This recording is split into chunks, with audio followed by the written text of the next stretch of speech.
Every interface starts with a simple idea, then it comes alive. But the way it moves is what makes it feel real.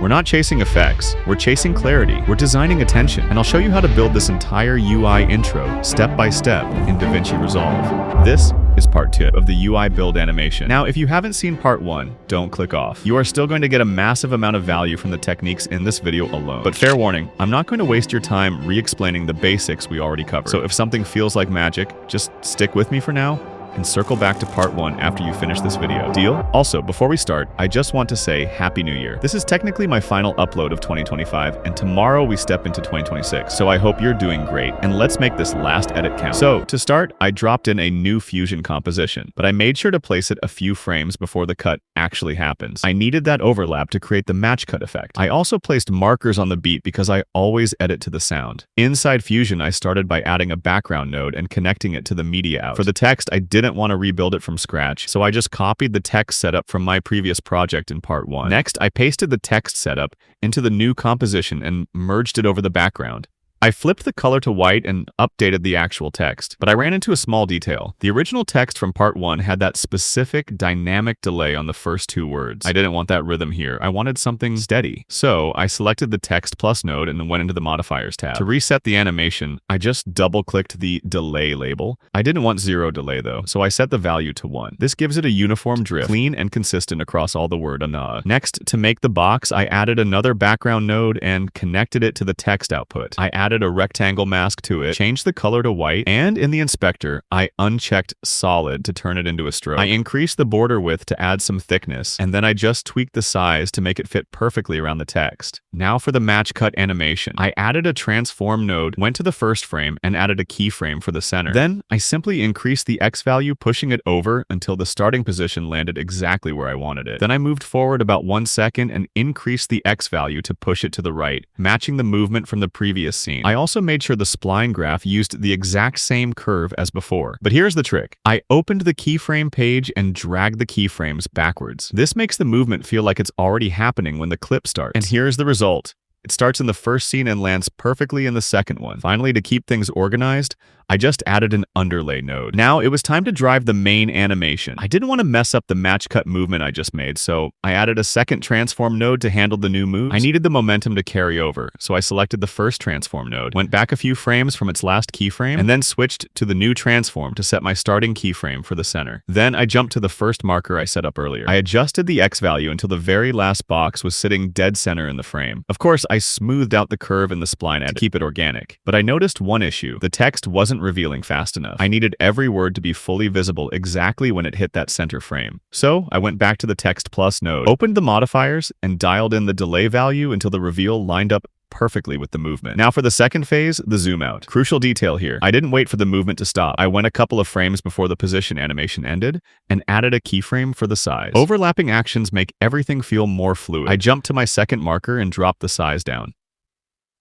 To fix the positioning without messing up the center, I just adjusted the pivot point until the composition sat exactly where I wanted it. Finally, for the graph, I selected only the size keyframes. I wanted it snappy, so I shaped the curve to go fast at the start and slow down at the end.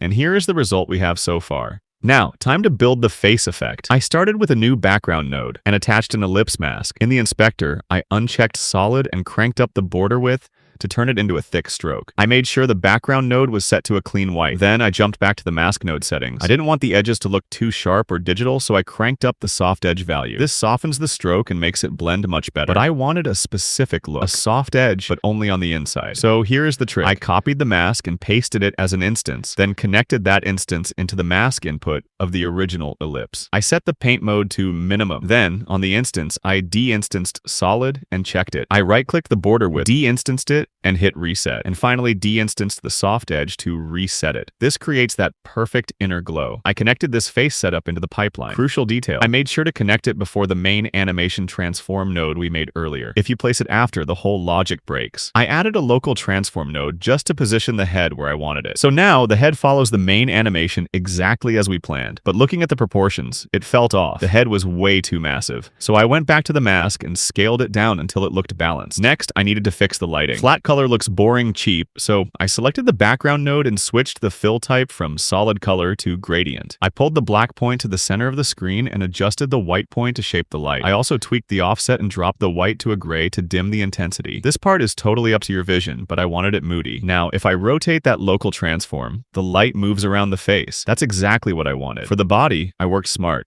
I just copied those 3 face nodes, pasted them, and connected them up. I selected the mask and scaled it up to fit a body shape. I also adjusted the gradient, dropping the offset and making the gray even darker to add depth. To animate the light, I added a new transform node before the merge. Now, when I rotate this, it looks cool, but I needed the face to match. So I copied this transform and pasted it as an instance after the face node.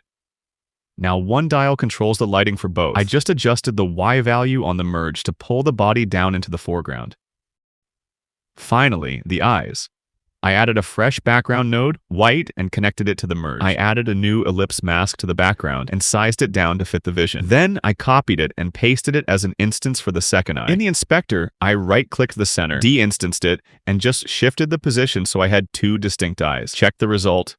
And that looks awesome. Now to control the gaze, I added a new transform node after the eyes. Here is a workflow hack. Instead of clicking back and forth, I pinned this eye transform in the inspector. Then I selected the body animation transform and pinned that too. Now I can control everything at once. I opened the spline editor to find the exact frame where the text hits the center eye. First, renaming. I renamed the nodes to eye control and body light, so I didn't get lost. At this target frame, I want him looking up, so I keyed the eye center to look up and rotated the body light upward. Then I went back to where the scale animation starts and pulled the eyes down and rotated the light down. Replaying that, we get this really cool flowing animation where the character actually tracks the movement. Time for the atmosphere. I added a light ray node after the merge. I increased the length, cranked up the brightness, and gave it a bluish tint to fit the mood. To really make it pop, I added a glow effect. I used the Neo pack here. It just handles the fall off way better than the default tools. By the way, if you want to grab that pack, I dropped a link with a 10% discount in the description. I selected the light ray node. Now, pay attention here because this is a crucial detail if you want the effect to look right. I unchecked alpha limit. This allows the light to spill over the edges naturally. To start the animation, I went to the first frame of the eye movement. I added a keyframe for the light ray position and pointed it down. Then I jumped to the second mark and swung the light up to match the eyes. But I noticed a glitch. The light had a hard, ugly edge around it. It wasn't filling the frame. To fix this, it's actually simple. I went back to the main transform node, the one controlling the head position, and I just cranked up the size. I kept increasing it until the light gradient completely filled the screen. So, to finish the sequence, I simply repeated that exact workflow for every remaining marker on the timeline. I synced the eye direction, rotated the body light, and adjusted the ray direction to match each beat. It's the same logic, just applied to the rest of the track, so I'll speed this part up. Once everything was locked in, I selected all 3 nodes involved in the animation. I highlighted every single keyframe, right-clicked, hit ease, and chose cubic out. You have to smooth out that motion to get that premium feel. One more tip. This isn't strictly necessary, but it makes a massive difference in the feel.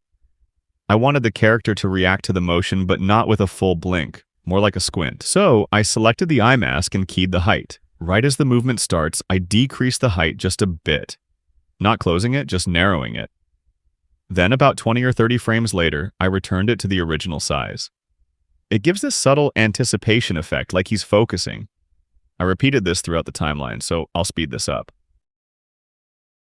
To kill that digital look and give it a premium feel, I added a grain node. Here's the before, boss, and here's the after. It's night and day, but default settings are rarely good enough. So I bumped up the power and dropped the scale to make the grain tighter. Then I switched to the spread tab and adjusted the graph, pulling it down in the shadows so the grain mostly hits the highlights. It keeps the image clean, but textured.